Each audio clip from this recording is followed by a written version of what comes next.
and we get a special day of awesomeness where we talk about the inauguration.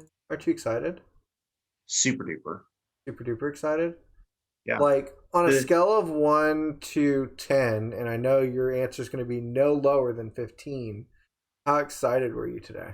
well, as a red-blooded American who participates in all uh, holidays and activities related to the American civil religion, and this being the equivalent of Christmas and Easter rolled into one, the Godhead is dying and then rising again, reformed yet essentially the same. I was so looking forward to it. I flipped between news networks all day. I hung on every word of these commentators who obviously are much better students of history than you or I, and you know, uh, celebrated having a competent government official in again. And obviously, the fashion choices were on peak. That was the most important part of the day.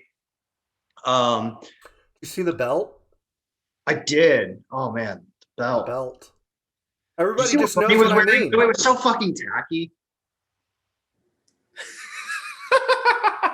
Everybody just knows what I mean because I said the belt, right? And there were so many people today talking about a goddamn belt on the former first lady that, like, what are we doing anymore?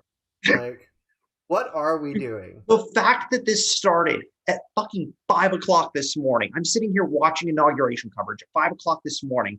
Biden doesn't get sworn in until 11:59, and there Well, was he almost get well. It's 10:59 here, right? whatever. The point is that it was still Yeah. way too early to be hanging on every word. But like I said, it is the most important day in the American civil religion. And we literally have to observe this ritual. Otherwise, the Godhead does not rise again. You know, And if if the the Godhead Godhead doesn't rise, then all the bald eagles instantaneously kill themselves by drowning, and we have to live freedom under the literally dies, tutelage. Nicholas. Huh? Nicholas, freedom dies. The I concept of know, I freedom know. The dies. exact concept, right? Which is embodied in the bald eagle. Okay, so because freedom dies, they all simultaneously go after a fish a little bit too deep. You know what I'm saying? Oh A man. little too deep. And they get Um, weighed down and they they and all they die. drown, and then we don't have any bald eagles nor freedom anymore because all the That's bald eagles are gone. sad. What a bunch of majestic animals just gone because we didn't observe a basic ritual. Yeah, Um, no, but like fuck Donald Trump. It's good that he's gone. But also like I'm lukewarm at best. Like at best, I'm lukewarm on Joe Biden. yeah. So That's like when I'm in a good mood, when I'm feeling charitable, and when like the part of me that was raised in a relatively liberal uh, household in conservative-ish Texas starts to get like when that part of me starts to well up a little bit, I'm at best lukewarm on Joe Biden. He's not awesome. Um, and we'll talk about why. yeah, But for sure. the other stuff that we need to talk about, I mean, we can analyze fashion. I think that's important. I mean, That's what more would society want than two cishet white men talking about fashion? I honestly don't know. I think that's key, right? That has to be the pinnacle of exactly what was fucking happening at CNN today. Yep. Um, well, okay. To be fair, I don't think Anderson Cooper is het, so we're Yeah, good. I think Married, I believe, right? To a man. I have no idea, but Oh, I wouldn't be surprised if he I think so. played I think played he's both. open about Yeah. this. Um. Uh, which is ironic because he comes from like American royalty, right? Yeah. Um. I mean, his mother was Gloria Vanderbilt. Oh wow, really? Yeah. I don't know much about. Holy shit, we got to do a deep dive on Anderson Cooper now. He sounds way more interesting than I initially thought. I mean, you don't become the primary anchor of CNN without some connections, bro. Well, of course not, but like, Your I just, mom's Gloria Vanderbilt, that's a different level of connection. yeah, that's like saying you're a, a Rothschild or a, like, that's just another level of like intrigue that makes me interested and excited. Um, what I had something on the tip of my tongue that I wanted to talk about today. It was pertaining to the. Oh, Nicholas, are you ready to be blamed for everything from now on? Oh, I'm completely ready. Yeah, because the enemy is not the fascists. No, The it's the enemy is not the people who stormed the Capitol and threw a big fit. No, no, no. The enemy is anybody to the left of what the Democratic Party deems appropriately left wing. I am AOC, getting confirmation that Anderson Cooper is in fact out, and I did not participate in an outing. So that's good to know. I believe he's not married, has been married, or something to this effect. But yeah, I'm okay, very happy that I wasn't just like actively outing Anderson we Cooper. were well speculating. You'd only be outing if you had like concrete I knowledge. was pretty certain I was right. But I've been pretty certain I was right about things before and been completely wrong. So Same, same. yeah, so I'm willing to admit that I'm glad that I wasn't wrong in this particular. All right, so let's talk about the first. I feel like we should. I'm a history teacher. So we're gonna do some chronology here. All right. I know it's Inauguration Day. Calm down. Calm down. Calm down. Calm down. Okay. We have to first talk about the tyranny of the pardon and communication. So, American heroes were pardoned today for their illustrious crimes in the service of the American population. Famous and important names such as Steve Bannon and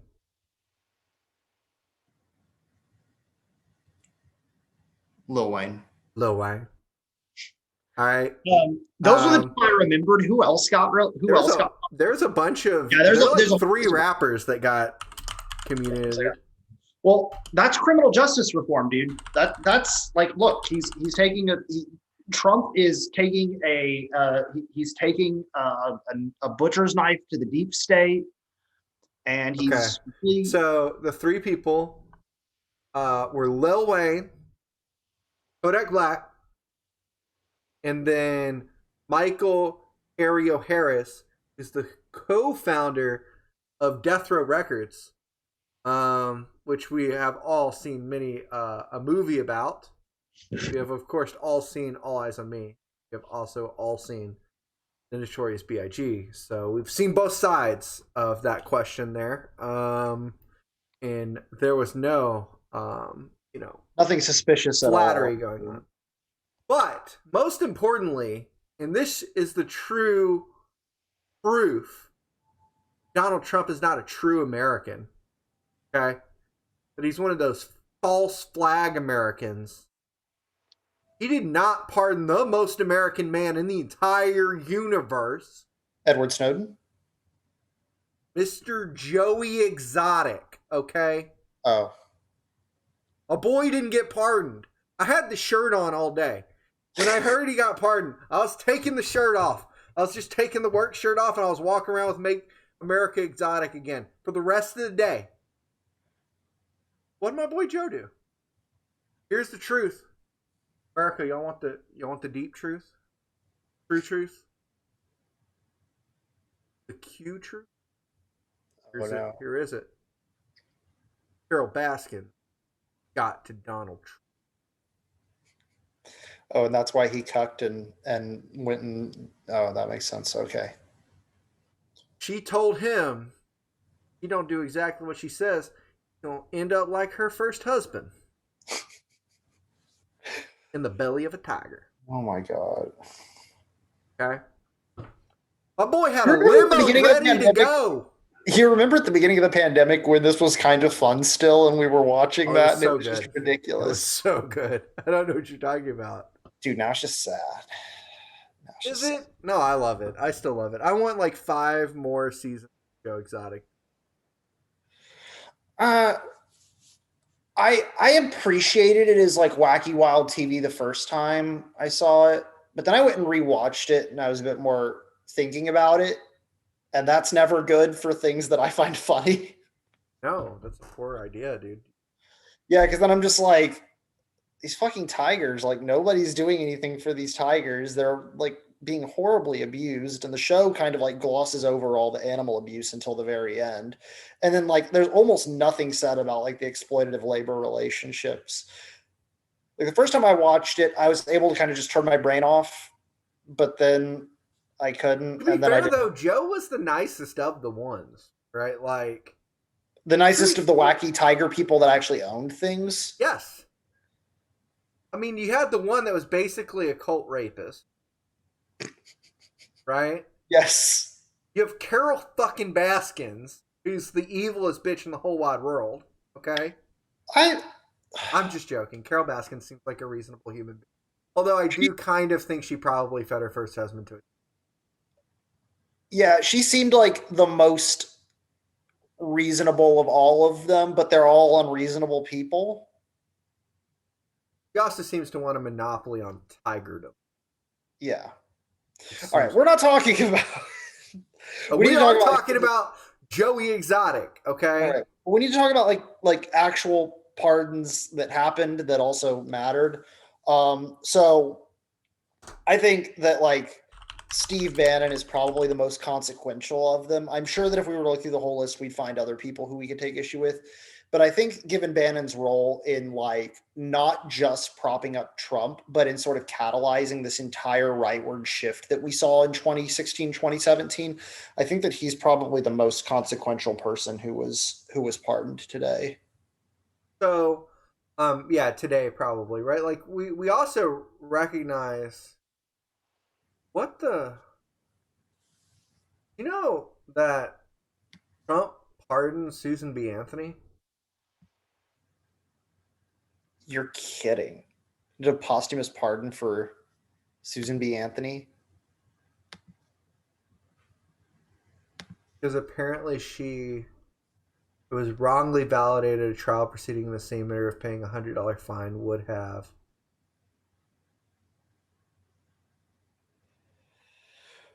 That's really weird. Yeah. All right. Cool. I'm trying to find the full list of today, but there were a bunch of very important pardons today. But a large number of them were literally just like corporate crimes. Yeah, because Trump wants his friends who are going to back him financially out of jail so that he can support himself. And apparently, he's talking about starting a new party, which, like, I hope he does and splits the Republicans up. I'm not sure that the GOP would stay around if Trump split the party. I think that like all the moderate Republicans would just come over to the Democrats. Like, I don't know what. Oh, some of these though don't actually really matter. Some of these are pardons for past crimes that sentences have already been done, but they like make them not a felon anymore. Uh huh. So, like one example is Alex Adajimi was given a full pardon, but was convicted of financial crimes in '96 and served 5 years in prison. Huh. There's a bunch of those, by the way. Yeah, I figured that that would be most of it. It's just like Well, people there's who. some of them that are getting out. So here's one for you. Michael Ashley was convicted of bank fraud because he of the collapse of the mortgage company Lind America. He was sentenced to 3 years in prison in 2019. And ordered to pay 49 million in restitution, 800,000 forfeiture. His sentence was commuted today. Interesting. Steve Bannon, y'all know that one. A lot of these are firearm charges. Weird. It's almost like rich Republicans just. Well, this one's weird. Like, I actually support this one. Trump granted a full pardon to Lynn Barney, who was sentenced to 35 months in prison for possessing a firearm as previously convicted felon after having been previously convicted for distributing a small amount of marijuana.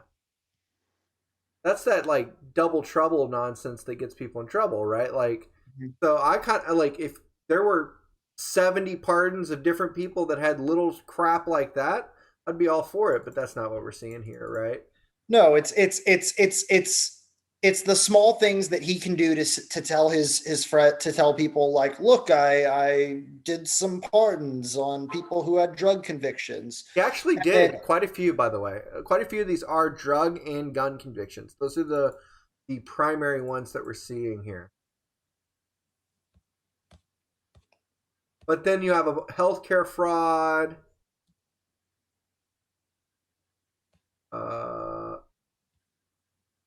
Uh, this is illegal use of disadvantaged business enterprise to obtain government-funded construct contracts.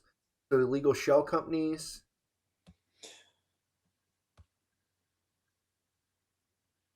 Non-violent, but this one's a non-violent drug offender that was commuted. so here's the question that I have. All that information came out last week that Giuliani was like selling, basically selling access to Trump to be able to make the case for your pardon. How many of these are those, and how many of these are tied to like Donald Trump's like post presidency like power play? Well, I mean, some of these don't seem like they would have the money, right? Right. Like, I think a lot of them are not. I think most of them are probably the selling ones. I think Bannon is definitely connected to the like Trump power play. I think he's like, Steve, things were really good when we had Steve. I think he thinks Bannon is the person that's going to construct a party for him, Yeah. right? If he's serious about creating a third party, Bannon's his guy, Yeah, right? or a media network, honestly. Like it works for both. Duke Cunningham, don't remember him. He took bribes and was sentenced to 8 years in prison for it. Paul Erickson, do you remember this douchebag? I do not. He was the one that was taking that he was the funneler to the NRA of all that Russian money that was being pumped into the NRA during the 2016 elections. Oh, that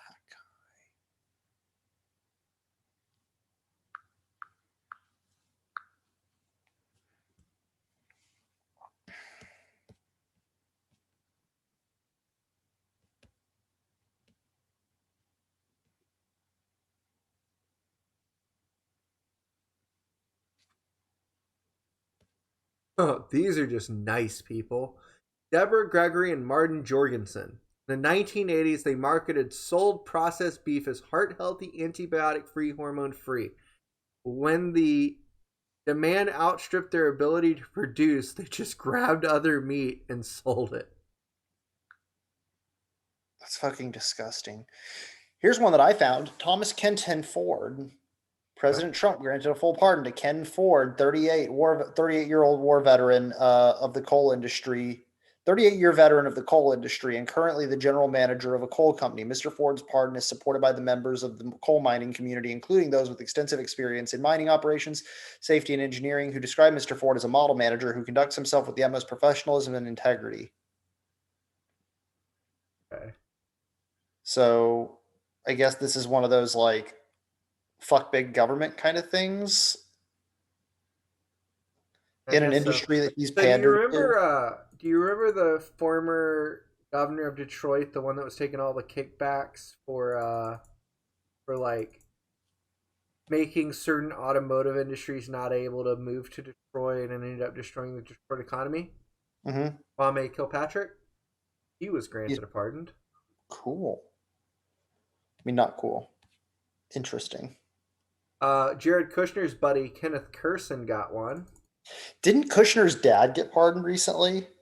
I don't know. Lewandowski, you remember him?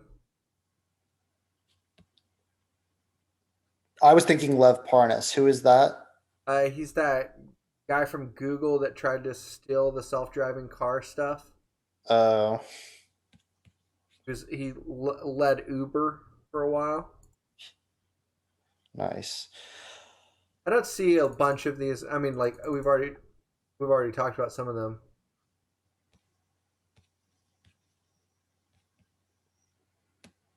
The ex-husband of Janine Prio was Oh, I saw that earlier today. Yeah. That's funny. another Republican. Bribery, extortion, insurance fraud.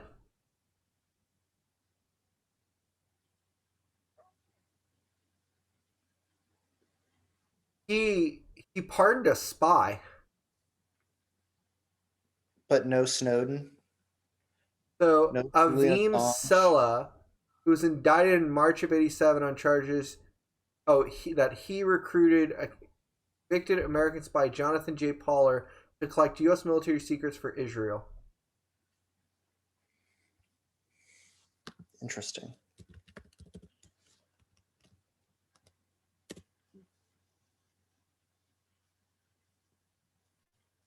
A lot of these are gun charges or drug charges of very wealthy people that are being honored. Yeah. All right. Do we want to move on to talk Yeah, about this the isn't fun. inauguration, like in seriousness? You mean the belt or the walk? That whole thing about Michelle Obama walking. It was very impressive. Oh, I'm sure. I saw a lot of stuff about her pointing today. Um, Well, if you point, I very think she was rude. pointing at Kamala Harris, and it was like a "you go girl" kind of thing. Oh, how cute. Yeah, Fun. yeah. All right, Um, cool. so what? I guess what was your sort of reaction attitude to the thing? Because I take it from our banter that yours has been largely similar to mine, which is that like this is a bunch of liberal bullshit that like is very silly and like largely performative nonsense, and really he should just get in office and start signing executive orders like there's no tomorrow.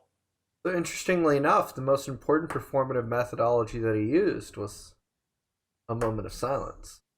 Start his speech. How many really terrible extempers have tried this in the past? Failed miserably at it. Um, so the idea was the president of the United States was leading the American people in prayer. It seems to be contrast to the people who actually elected him president of the United States. A large number of those people aren't Christians. But Well, you see, Biden is Catholic, and he has to performatively be Catholic in front of the whole does he? country. Because Catholics didn't vote for him. No, I know, but here's the thing.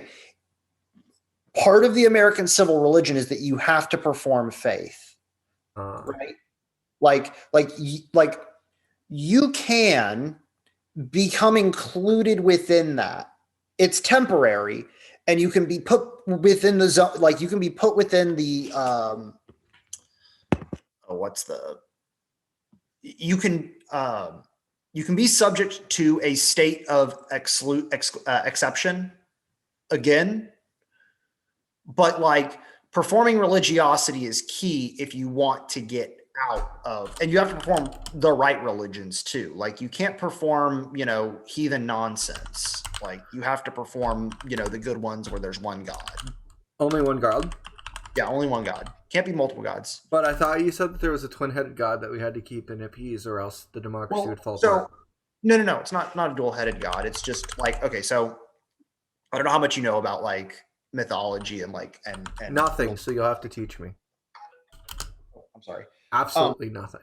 okay, so there's this category of figures that emerge in like Mesopotamia and the Levant Peninsula that are called dying and rising gods. Oh. So this is gods like Osiris in Egypt. Mm-hmm. What's the one that Dionysus is an example from Greece? And Jesus then from Judea? Mithras is another one from Persia. Okay. And then Um, Jesus from Judea, right? right, but like Jesus probably comes at least like somewhat inspirationally from the idea of like either Mithras or Dionysus or some combination of like the cultural Well, wasn't he context. from Egypt? Doesn't the What? Bible story tell you he grew up in Egypt? Jesus did not, Moses did. No, Jesus did. He flees the wrath Oh, of King Herod to Egypt.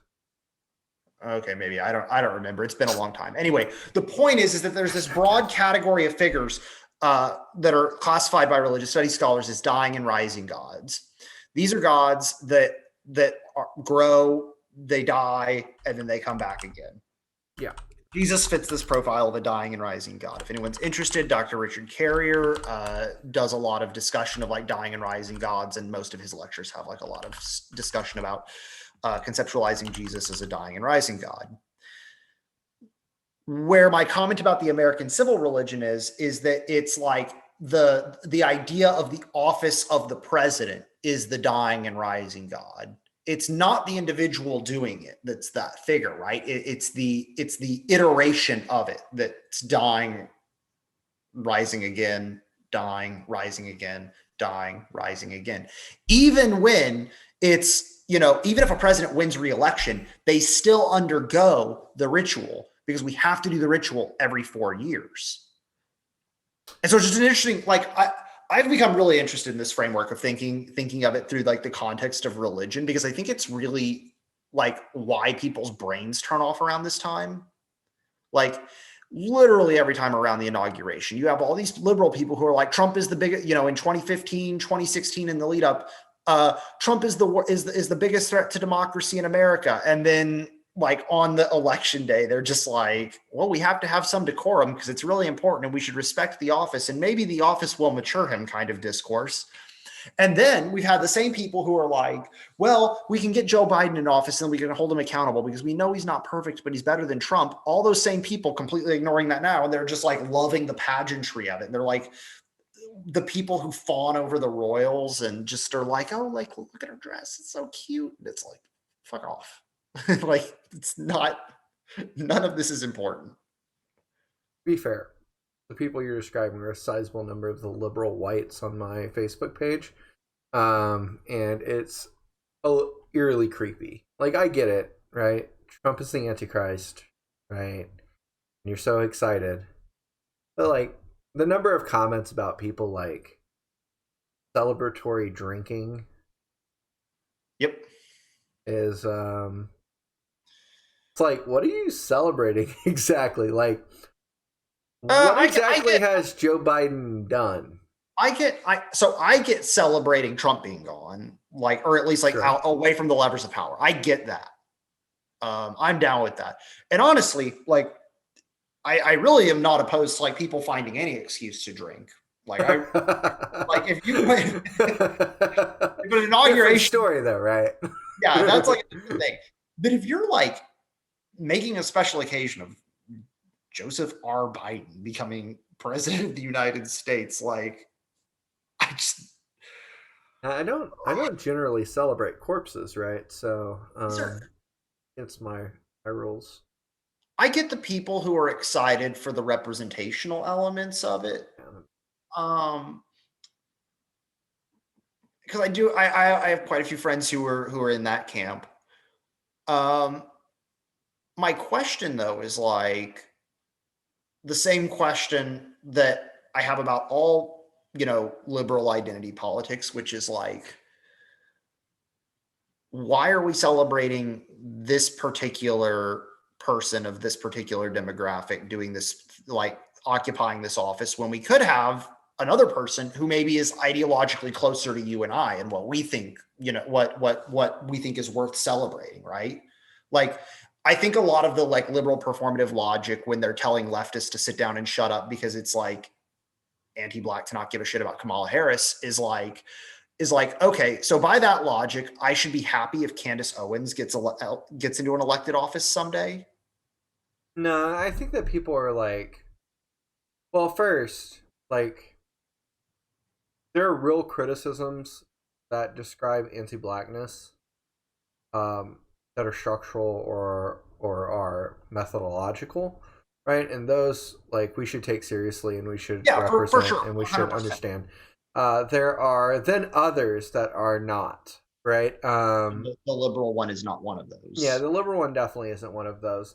And it's a borrowed vocabulary, right? Like, it's literally a stolen vocabulary. The act of using it a lot of times is an act of anti-blackness, right? Right. Um, I mean, like, the white accusation of anti-blackness most of the time is probably going to be anti-black in nature, because it's not serving the conceptualization of blackness as a concept, right? Instead, it's attempting to, like, signal your Mhm. wokeness or some shit, right? And I know that from our discussions, right, like, those sorts of politics aren't really what we stand for. We think people should just be nice to one another, right? But I mean, like, this sort of, like, these sorts of liberal signalings are not my game, right? Like, I don't play these games, right? If you want to liberally signal, go for it, because what's actually happening is just, like, white saviorism and a flea to, like, your For sure. own But like innocence, right? here's the thing. Representation matters, right? Yeah. I agree with that statement. Like, but if we're gonna like be choosing who to platform and who to say is like, worthy of including in a political platform, why stop at a former prosecutor when you're trying to run the most progressive office, the most progressive presidency since FDR? I don't believe that Joe Biden wants to do that, but like rhetorically, Kamala Harris is not the person. I guess there is that talking point that she's the most progressive senator, which is just objectively untrue. I don't know who came up with that nonsense, but that's like a fucking lie. Um, But, like, the idea is, like, my response is, like, if we truly would wanted something like that, then it wouldn't be Kamala Harris there. It would be someone like Stacey Abrams. Stacey Abrams, Like, they're still in the political system, right? right, Still right, right. active participants in the democratic process, and they're like, but they're not. But they're also, like, have real politics, right? And a real politics in the sense of that, like, Stacey Abrams is the type of person you would want in charge of things that will affect black and brown communities, because she cares about black and brown communities. Very obvious she does, and she does a tremendous amount of work in those communities, right? Yeah, Versus, like, Kamala Harris, which is, like, interactions with black and brown communities has not been particularly good. her record is awful. I mean, it's the reason she's not the president is Mm-hmm. because of her record. Because What's so funny to me is that, she was the perfect signal candidate for the liberal Dems, right? Like, for the middle of the road Dems. The problem with her was that Tulsi Gabbard ripped her a new one on national television, and everyone saw it and realized that she was completely unelectable. Because if Tulsi Gabbard can beat you across the head like that, what's Donald Trump going to do? well, why didn't that same thing happen to Joe Biden when Kamala Harris did it to him?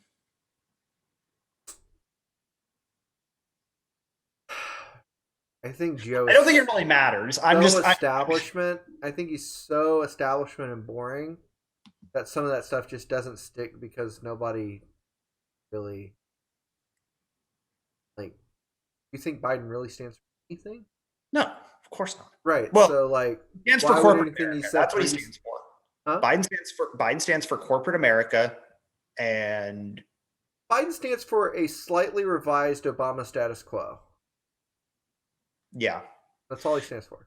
I I do think that he's a bit more pushable, given that he's seen some of the effect. Like and this is where like I think we need to be careful when we talk about this sort of stuff, because like we can mock elected politicians who don't stand for much of anything, but I do think it's important to be careful of just drawing, because I was going to type out this big long thing today and I had it started and I was like, this is saying too much of like Joe Biden isn't going to learn anything and is just incapable of changing from time in Obama. And so I didn't end up writing it and posting it. Like I ended up just deleting it after the first paragraph, because I was like, this isn't a road I want to go down. I don't want to endorse that thought. But I do think that there's a question of how much is he going to learn from his time in the Obama White House and seeing some of the abject failures of the Obama administration. The question is, does he see them as abject failures? I don't think he does. And Right? that's what. So if he doesn't see them as abject failures, then why would he change them? Well, the good news is that the presidency, the way Biden is going to be running it and the way he understands the office is not fundamentally just based on your understanding. It's ultimately you as the executive do have that decision-making power. However, depending on who's around him, depending on who has his ear, he could come to see some of them as mistakes, maybe things that led to Trump, things that produced negative outcomes that maybe we want to avoid in future. You see what I mean? Yeah. Like, I'm not going to say, like, Biden is not going to become an advocate for Medicare for all and a Green New Deal and like ending the carceral state. He's not going to like, abolish private property or anything like that. That's not what Joe Biden's going to do. But maybe he puts more rent control. Maybe he could put more rent controls on. I really don't know. I think his number one priority is going to be the pandemic, which ties in with our guy with the fashionable mittens, who is going to be the senior seat on the budget committee in the Senate. Listen, that man has worn the same jacket for 25 years, okay? You give He knows him... how to look. That just shows good budgeting and careful one's goods. The best part, so Bernie Sanders is a podcast favorite, but what I'll say about him is the most joy that he's going to give me is the amount of times he's going to tell Mitch McConnell no. Yep. Just the sheer number of times that he is going to hold Mitch McConnell's butt to the fire, because he's going to, and he's going to use the shit out of that power. Yep. And he's not afraid to use it. And you just made one of the most unpredictable senators when it comes to like voting with party lines. You just gave him power, right? Yep. And that's going to be dangerous for Republicans, actually, not as much for Democrats, because I think that a lot of he recognizes that this is a gift being given. It's going to be transactional. Yeah, it's going to be transactional. Bernie's going to have to give a little, but he's going to be able to take a little too. Yeah. And I think the good news about Bernie is he has like an internal priority list. Like, you can tell by the way he talks about these issues that he just has that sort of like internal, like, Medicare for all is up here. Anything relating to healthcare tops everything else. And after that, you've got your climate crisis, you've got your housing stuff, you've got labor, you've got the other thing is he's a very huge proponent of he was a huge proponent of the 1200 or 2000, right? Like the direct aid. He's a very huge proponent of direct aid. He doesn't think we've done nearly enough.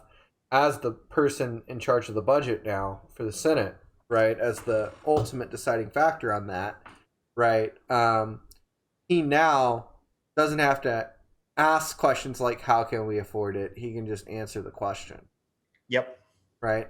And you say, this is exactly how the Senate will budget to afford this. Even if there's a pay-as-you-go provision or something like that might occur, right? Even if those sorts of things start to occur, they'll be like, we're going to do this by cutting this program in this way.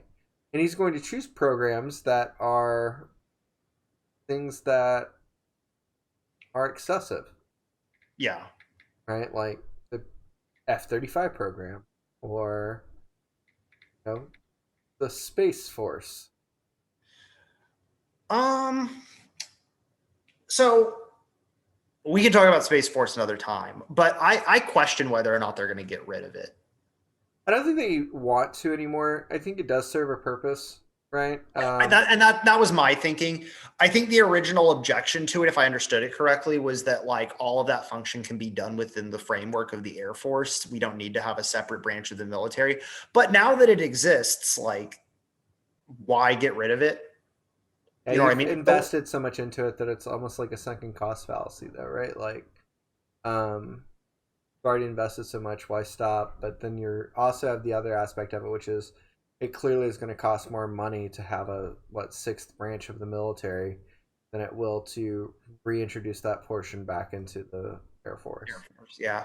I legitimately don't know, and I'm also not sure what it's been a while since we've had a space topic or a topic where we can talk about space. We could have had one, Nick. We could have had a space topic next year. Now we get to talk about fucking water. Yeah, that's a whole different. I also want to point out that if you look at the votes on that nonsense, it's all the states that suck at debate that voted for water. Yep. All the states that are good at debate voted for with the Russia. exception of California. California voted for. That's because there's like 6 schools in California that are any good at debate and everybody else sucks. I am disappointed in California and Massachusetts for their votes. Shame on you, California and Massachusetts. You should know better. Pathetic. Now, I will say this. I think there are a lot of people that are being overly pessimistic. I think that like some of the ground issues are being overstated and it's all being overstated. It'll be a fine topic. Just like every other topic's been okay. It's broad enough that you can just make Fs. But it's not a debate podcast, so we will move on. Okay. To first days. Yeah. So I can go over the list of things that actually happened today. Are you ready for that? Okay, let's do that. Let's do that, and then we can talk about all the things that Biden can legally do and the excuses that he's going to make for not doing them. Okay, I'll let you do that part, and then I'll do the first. So, okay, wonderful. On January 20th, he will sign roughly a dozen actions according to the Klein memo. Coronavirus-related actions, including extending 2 relief measures with predecessor Donald Trump has in place, moratorium on evictions and foreclosures, and the extension of a pause in student debt, loan, and interest payment. Thank you. I don't like paying my student debt. As Biden has promised repeatedly, he will institute a 100-day mask mandate for federal property and interstate travel. Biden also plans to hold on. There was a thing that actually said what he did. Hold on one second. No. Where is it? Okay, here it is. Biden plans to rejoin the Paris Climate Agreement and the World Health Organization, reverse the Trump ban on travelers from majority Muslim countries, put a pause on the federal death penalty. Trump has restarted in a flurry of last-minute executions, rescind the ban on transgender people serving in the military, and the national emergency Trump put in place that necessitated the building of and funding of the border wall, enact some reinstatement of the Deferred Action of Childhood Arrivals program, known as DACA, which is the Dreamer program. Basically, he's just reversing a bunch of Trump-era exos. You know what? That's good. Again, like Trump was bad. And if Biden undoes some of the Trump stuff, that is probably good. Actually, that's definitely good. I will give him credit for every Trump thing that he undoes. So the last announced January 20th action. Now, we don't technically have any documentation that any of this happened. These were just the things they said they were doing on January 20th, the initial signings. Is that are we gonna get pictures of those executive orders being signed, or the documents gonna be made available? They need to be their public records, right? Eventually, but it doesn't always happen immediately. Yeah. Right.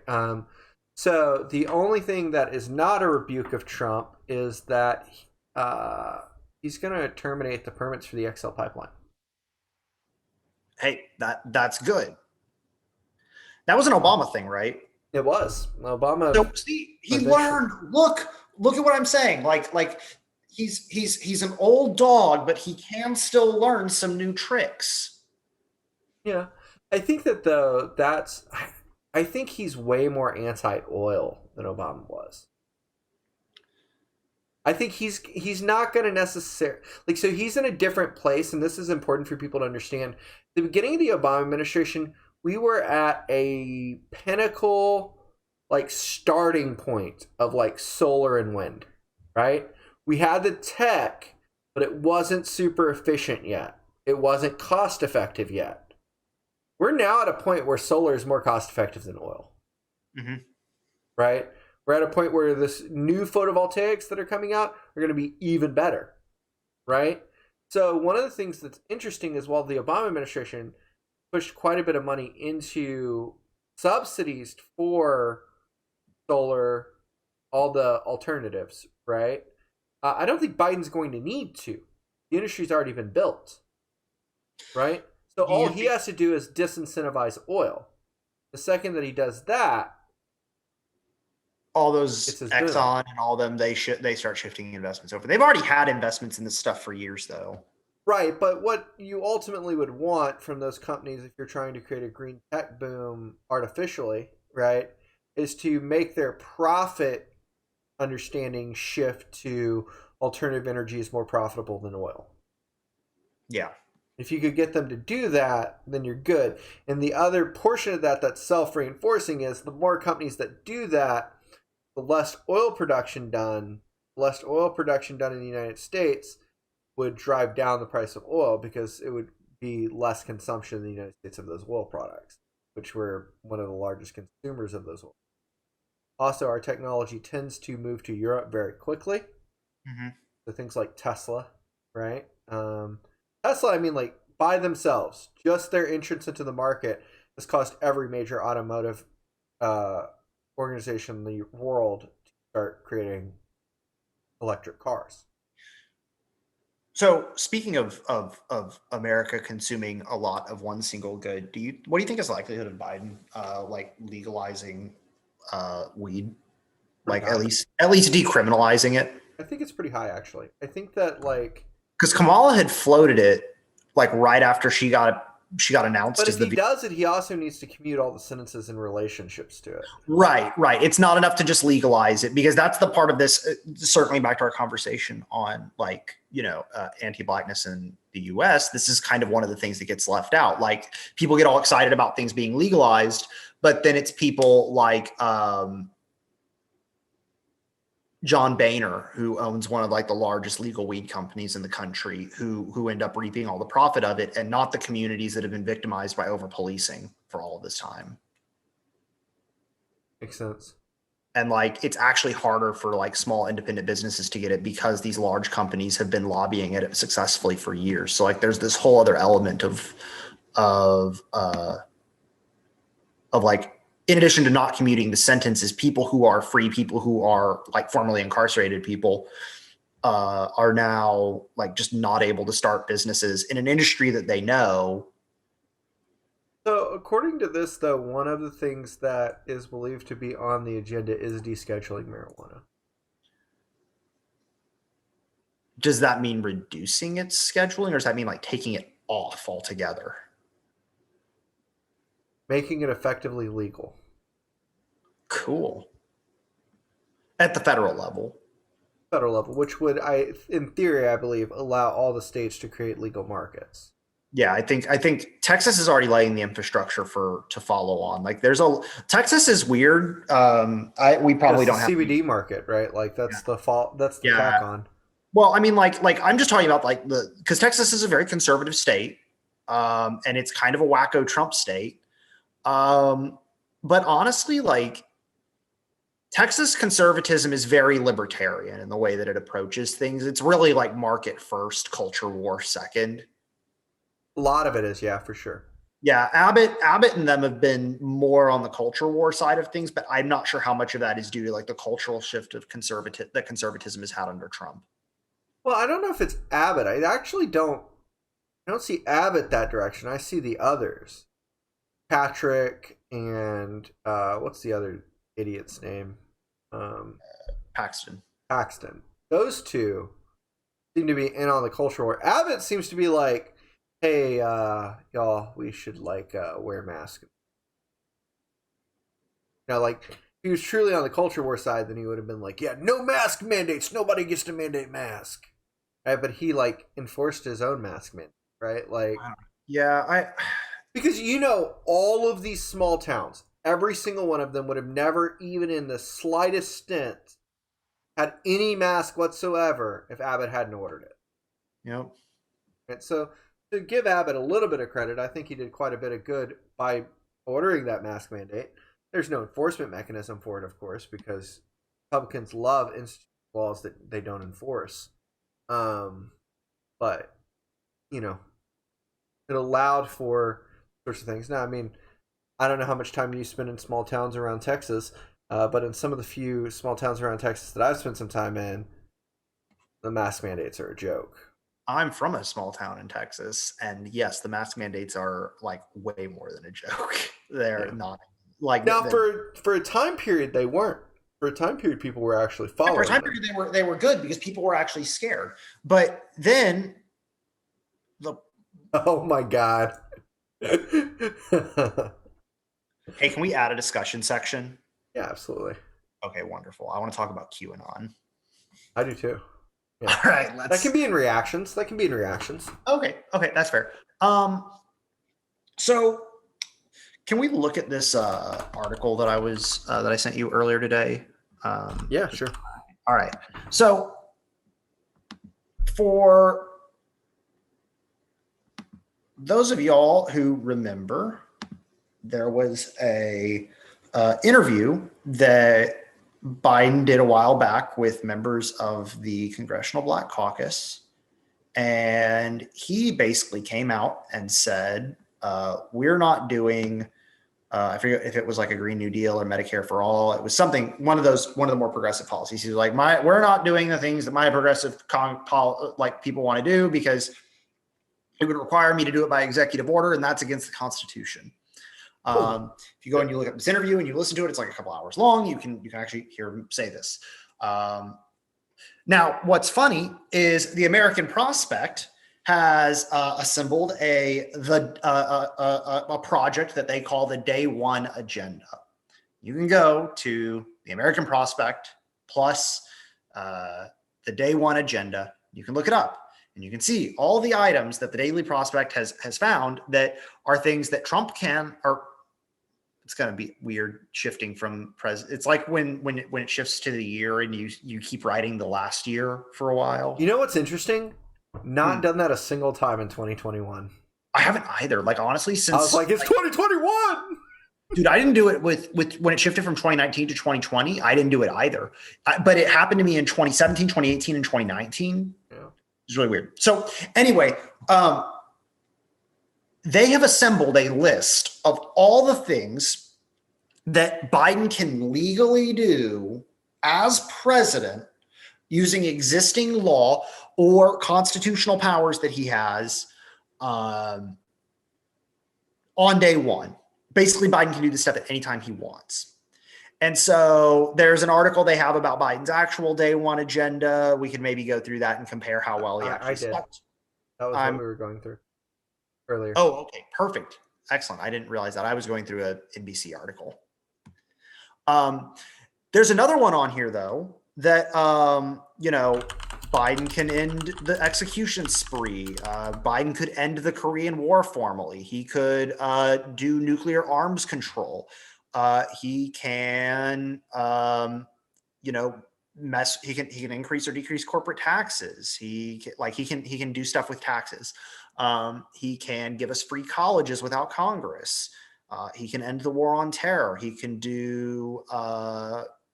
He can mess with oil and gas leasing. He can do mess with ag subsidies. He can rethink how we measure poverty. He can, and all this stuff is on here. They've got articles about each of these issues. But Biden is saying that he, one, can't do it, and two, he is reportedly not very happy that this resource exists now, because now there is this committed project of people that are out there putting stuff together to say like, hey, Mr. President, you could be doing this actually. And it makes it very hard for him to lie and make excuses about like things that he should be doing, but according to his campaign, but is not doing. Yeah, no, for sure. And apparently he signed 17 executive orders today. One of which rejoined the Paris Climate Accord. One ended the travel ban.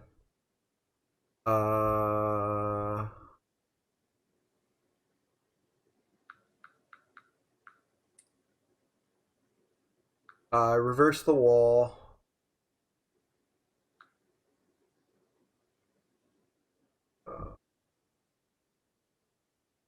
It's talking about his remarks. I'm trying to find the other things that he did. Those were the two big ones they talked about initially. And I mean, to be clear, the point of the article is not like, or the point of all this is not to say like he literally needs to do every single one of these things day one. These are just things that he had the power to do the minute he assumed the office of the presidency. Yeah, so he also imposed a national mandate requiring mask and physical distancing in all federal buildings, on all federal lands, and by all federal employees. So DOD, Army, military now are required by law to wear masks and to do social distancing. Although to be fair, the military had already been doing that. Are they required to wear masks at Guantanamo? Oh, now they are. It's federal property. He should close Guantanamo. He could do that, according to the He Daily. ended the efforts to leave the World Health Organization. He also sent Fauci to participate in the group's annual executive board meeting on Thursday, so Fauci will be representing us at the WHO. He got rid of a lot of the immigration policies. The borders are now more open than they used to be. Immigration is good for the economy. I don't know how good it is to like.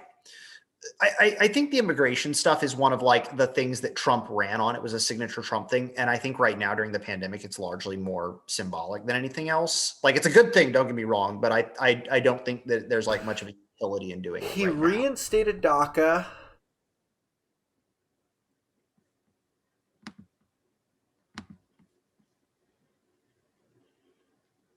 He developed a State Department to develop ways to address the harm caused by those prevented from coming to the United States because of the travel ban.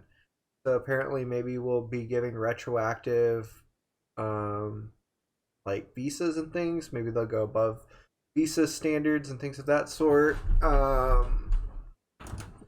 He killed the border wall. He ended all of the contracts.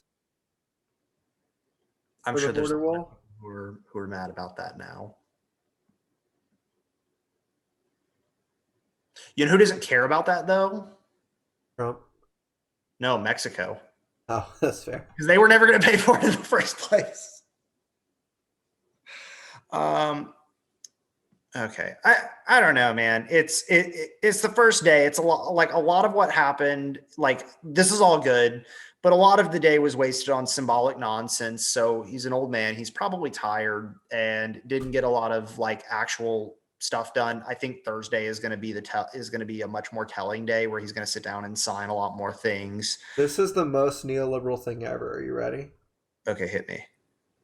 Mr. Biden directed federal agencies to conduct reviews looking to eliminate systematic discrimination in their policies and to reverse historical discrimination, safety net, and other federal spending. And he began a working group examining federal data collection on diversity grounds.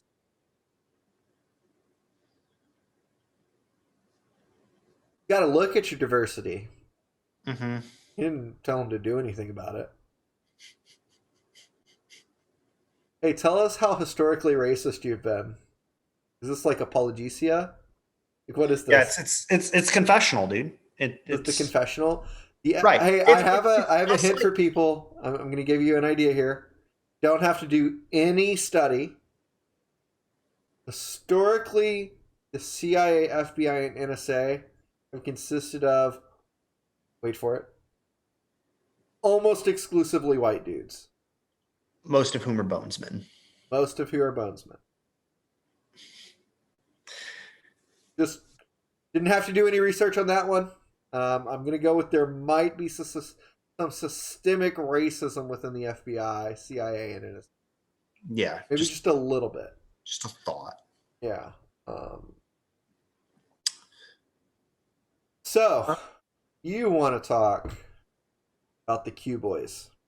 Oh, I love it. I'm so amused by it. So are you ready for some next level, like galaxy brain level thinking here? Galaxy brain. Okay. Galaxy brain, big brain. All right, so let's do it. Joe Biden has already been arrested. Oh, really? Yep. Okay. And it is now Trump having undergone extensive facial reconstruction surgery. It's the movie Face Off. Trump.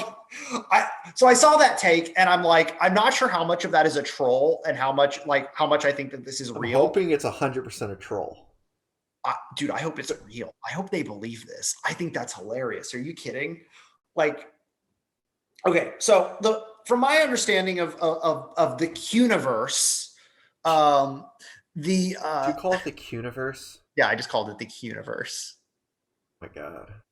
So, from my brief surveys of the Quniverse, I didn't poke around in every hole, but I did some looking, and the reactions are a little varied. There's different camps. So there are the sort of like, "Fuck, we were lied to.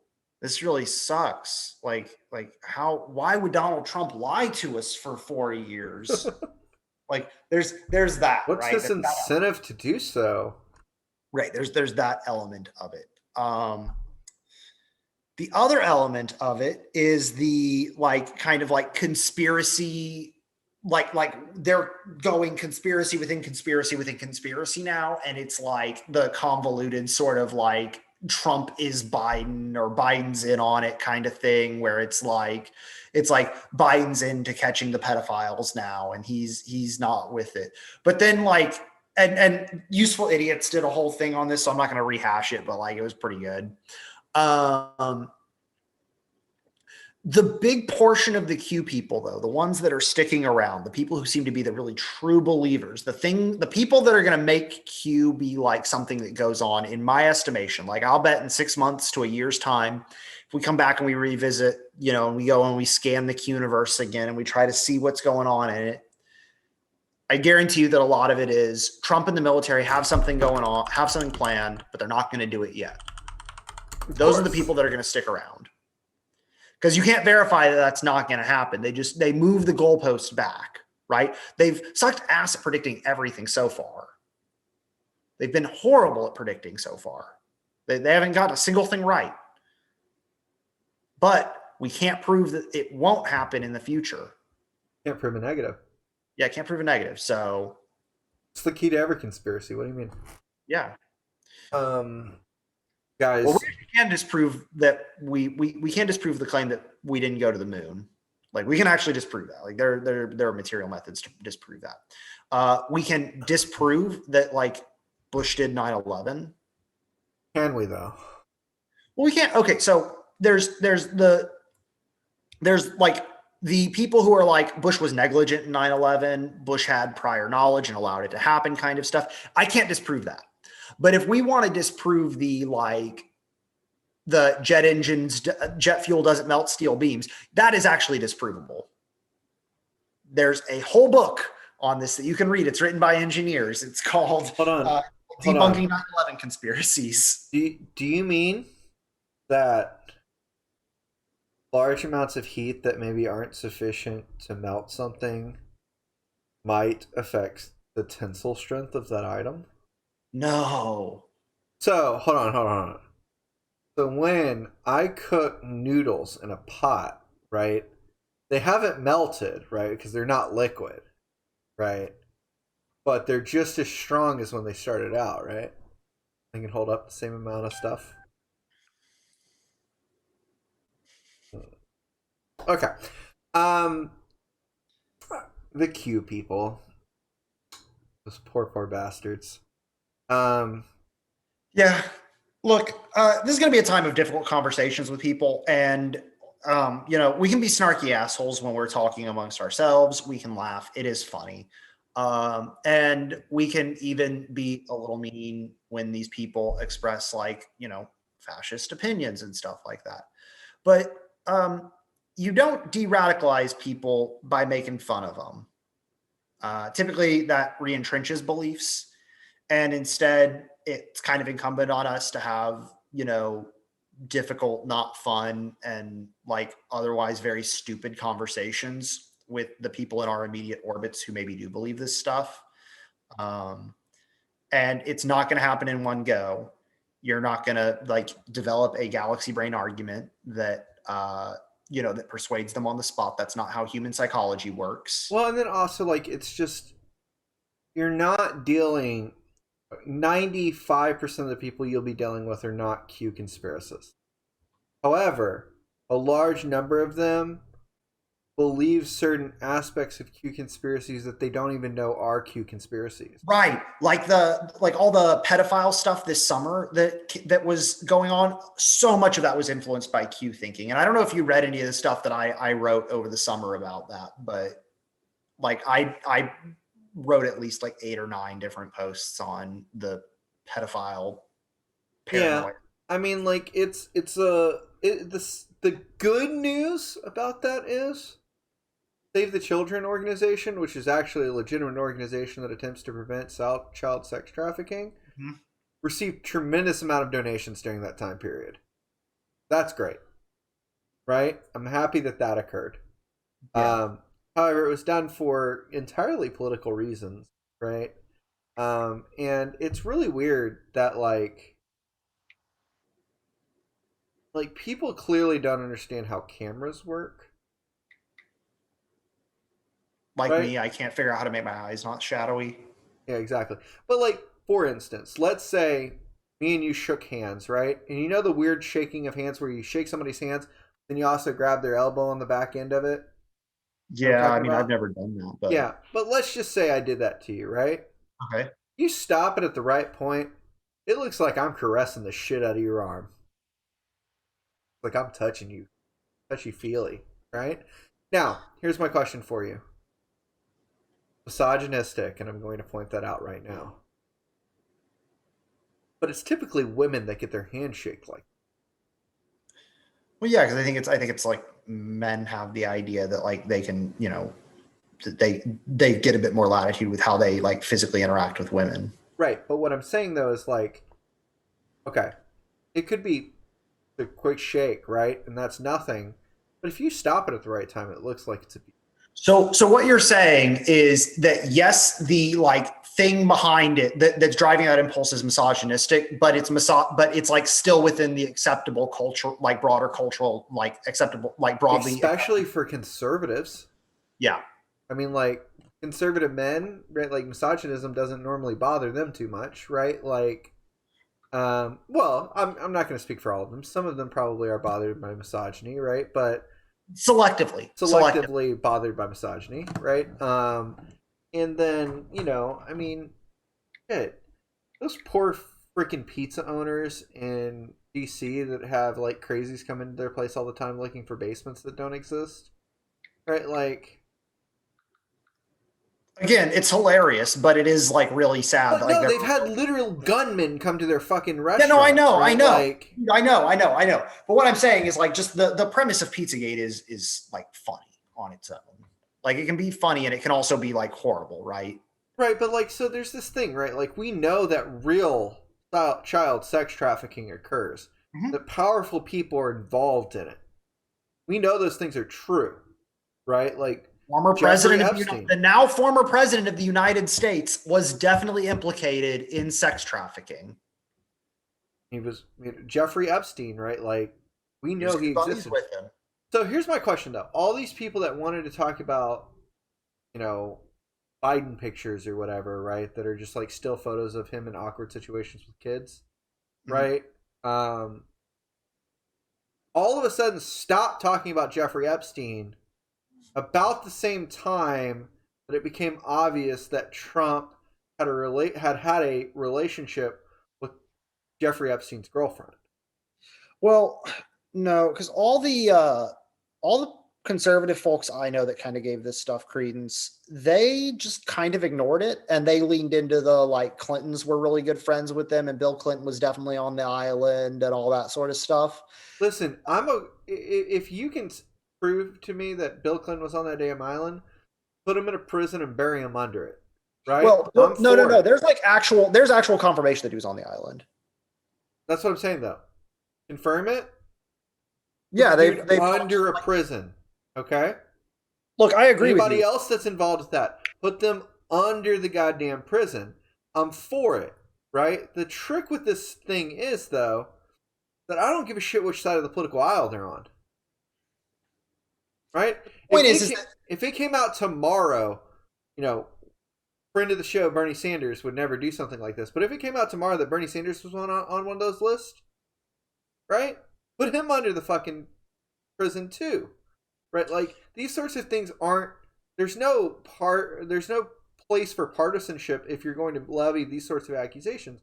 If these are real accusations, if there's real evidence to prove them, then prosecute. Right. Period. But here's the thing. There's not in a lot of the cases, and they don't want to deal with the fact that the God King has done those things. So they just ignore it, just like they ignore the grab him by the pussy comment, just like they ignore all the verifiable instances of him promoting violence. But then, like, anytime anybody says anything that remotely like relates to like community self defense and stuff like that, or like being mildly supportive of movements that have a mild amount of property damage, all of a sudden those are the most violent people in the world and they're endorsing awful violence. Well, I think we said this on the last episode, right? Like, leftists have never had rights, right? So when it comes to like rights to assemble and rights to speech, right? Those things are constantly taken away from the left, right? They always have been, right? Yeah, So when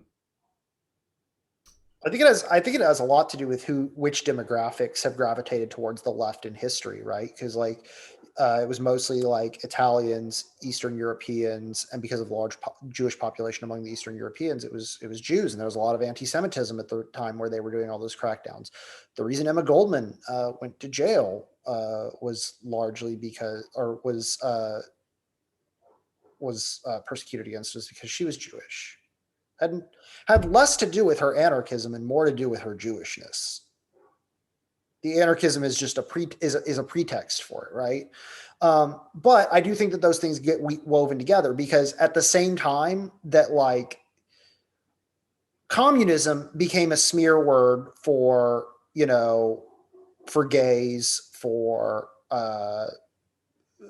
Jews, for any other group. So like during the McCarthy era, they could just smear whoever they wanted. Like if they wanted to get rid of you for some other reason, then they just painted you as a what communist. Ronald Reagan made his career off of, Yeah. but literally, Don't you mean Nixon? sorry, Nixon. What Nixon Yeah, made his Nixon. career off of, right? Well, I mean, wasn't Reagan known for being one of the people that would like turn in directors and shit? No, because Reagan he was just like at best an actor at the time. I don't even know that he was involved in acting. He's much younger than Okay. that. Yeah. It's Nixon was in the Senate at the same time, or the House, I forget. But Nixon was holding like a legislative office at the same time that the House of Un-American Activities Committee, House Committee on Un-American Activities, excuse me. Okay. Um. So if you're cool, you saw my post today. That's what I'd like to end the show with, if you're down with Yeah. it. So today I wrote this post, and I think that it kind of surmises. I took a good bit of time to talk about this, but I think it surmises kind of my reaction in totality today. I said, congratulations to Joseph R. Biden and Kamala Harris on becoming the president and vice president of the United States. Anyone who supported one of the other candidates, I'm sorry that your vote did not have the impact you had hoped for, and I wish you better luck in the next election. If you're a Republican, you should currently be working to better our country through the process of democratic negotiation. One thing that Biden has made clear is he wants to lead this with the support of both parties. Hold him to that. Give him reasonable requests, demands, and work to create the best possible future you can. If you're a Democrat, it's not time to celebrate. You must hold your president to the standards you preached. You must push for transparency, you must push for inclusion, and you must push for progress on key issues related to the problems of this country. If you're a Trump supporter and cannot give up on the OANN and Newsmax narratives, the good news for you is Trump is unlikely to disappear into the ether and will still be around. However, if you choose to criticize every action taken by a president, then you're the exact thing you claim to hate. If you're a leftist, be diligent. Watch out for the neoliberal calls for more police power and more executive authority, because the second leftist institutions become inconvenient for this neoliberal White House, they will use those powers on you. Remember that demands for equality and justice are not demands against Trump or Republicans, but against an entire carceral system that is transcendental and moves ahead and beyond administrations. If you're an American, then try talking to your friends and neighbors that don't agree with you. One thing that every new president brings is a new opportunity and a fresh start. Biden is not my candidate, not a president I would personally choose. He is the product of a choose the lesser evil election. Knowing this, we will not progress as a nation without holding our policymakers accountable. Accountability and transparency are the most important things we can ask for because discourse over policy is productive. Discourse over media sensationalism, not. Can I ask why you chose the word transcendent and not imminent? Because I feel like the argument about the carceral state, at least from authors that I know you and I have both read, is that it's not really transcendent of the system. Like it doesn't sit outside of it. It is intrinsic to every part of it, right? Like schools are part of the carceral system, for example. I think that I think of all of those systems together as a transcendental system Okay, that's fair. versus prisons to me are an imminent system. The carceral system is a transcendental system. Okay, that's fair. I see where you're coming from. I Do you just get what I'm saying? Like I yeah. separate the institutions from the like I don't think that the when I say the carceral system, I include a lot of things that perhaps others would not Mhm. include in that distinction, right? Perhaps even you know a lot of school to prison pipelines exist within that foundation. A lot of systems of laws exist within that foundation, right? Immigration law exists within that foundation, right? Immigration as a process in the United States exists within that imagination, right? Uh, I chose the word transcendental just because I wanted to point out that it's something that will exist above and beyond offices, Gotcha. right? Versus it is also imminent, though. It's very clearly imminent. Yeah, I understand. I just that's also like honestly, imminence is kind of a difficult concept to understand for people because like transcendence is per our favorite shared philosopher is intrinsic to Western philosophy and is bad. That's fair. And also, for those not knowing, that's Deleuze. All right.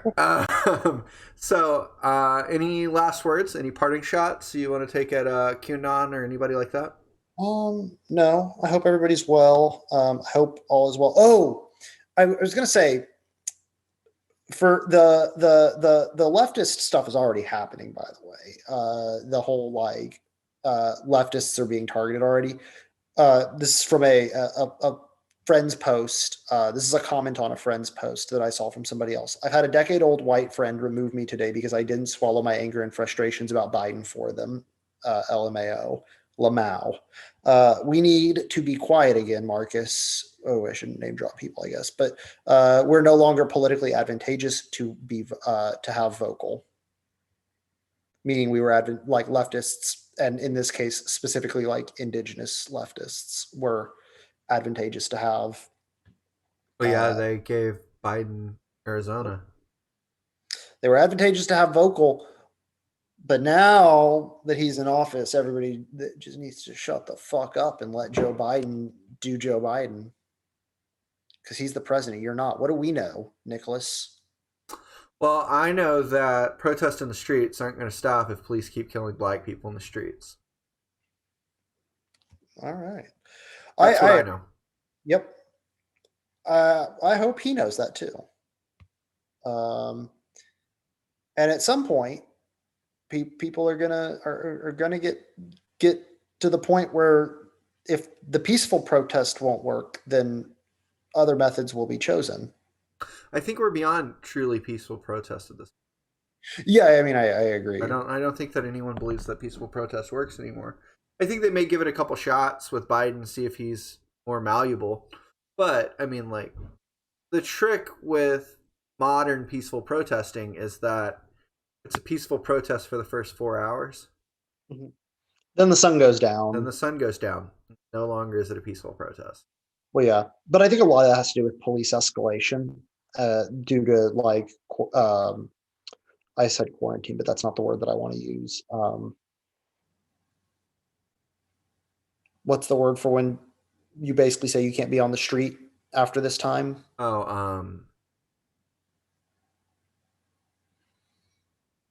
I know what this is. Words are hard. Yeah, dude. Tell me about it. Um, Curfews. Curfews. There we go. There's Yeah, they another. use artificial curfews to criminalize the activities of individuals. And by the way, I'm just going to point this out. Anytime you criminalize the activities of individuals and you predate them as criminals, you get them to act that way. Mm-hmm. It works with drugs, right? Drugs are illegal and you're selling them, then you act in a way that is criminal. Yeah. All right. Well, I want to be I want to be optimistic though. I want to end on an optimistic note. I think that like we might have an opportunity to push Joe Biden on some things, and that's good. But I also am not one to say keep your hopes up. And I'll I be think pleased that if we just get drug reform. yeah, keeping like here's the thing. Electoralism is like I'll maintain this until somebody persuades me otherwise. But electoralism is valuable to engage in because it sets up frames of acceptable discourse. Trump was bad because a lot more stuff became acceptable to talk about that isn't good stuff to talk about. Biden being president and having like this large contingent of pressure from his left is good. Even if you don't think that electoralism and all that solves for things, if you're not a policy person, if policy tinkering isn't your thing and you just don't think that it works, it is still good to have that discursive frame happening within the highest levels of government and in the media, because then you can exert pressure within the new frames that become acceptable. And that's my hope, is that like we can continue pushing that window that everybody likes to name drop, but we can push that window a little bit further and in a direction that is good and positive for individuals and communities and for all mankind, humankind. Well, I think the other thing is like some of the social demands that were occurring and are occurring aren't going to get the same kind of federal presencing they did under Trump. Because Right. black people were a threat to Trump. I don't think that Biden's going to necessarily see it exactly that way, right? He's going to allow like Right. At the very least, protests are going to be not as bad as like well, I think you'll see, but like I think you just won't see like federal intrusions when they're not asked for. people in Portland aren't going to be getting snatched into unmarked police vans under Biden. Right, like, and that's important. The other thing is ICE is going to be defanged. Like, I truly believe he's going to defang ICE. Just because of how many of them are politically sympathetic to Trump. Yeah, well, that, and then secondarily, it's an automatic win for him, right? And like you can't. I mean, even leftists can't criticize him defanging ICE, right? They might be like, "Well, you should like get rid of ICE altogether." Well, he's not going to do that, but he might like clean sweep the damn organization, right? Right, and create a more, a friendlier, nicer, more neoliberal ICE. Yeah, it'll have nice velvet gloves on over the iron fist.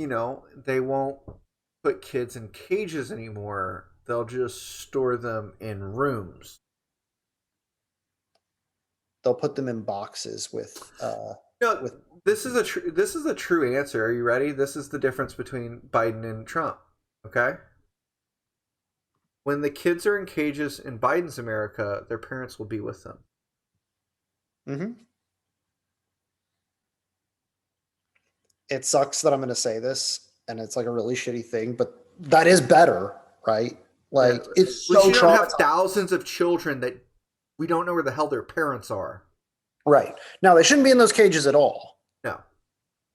But in a world where the powers that be are going to insist that there are children in cages, the children in cages should at least be with their parents.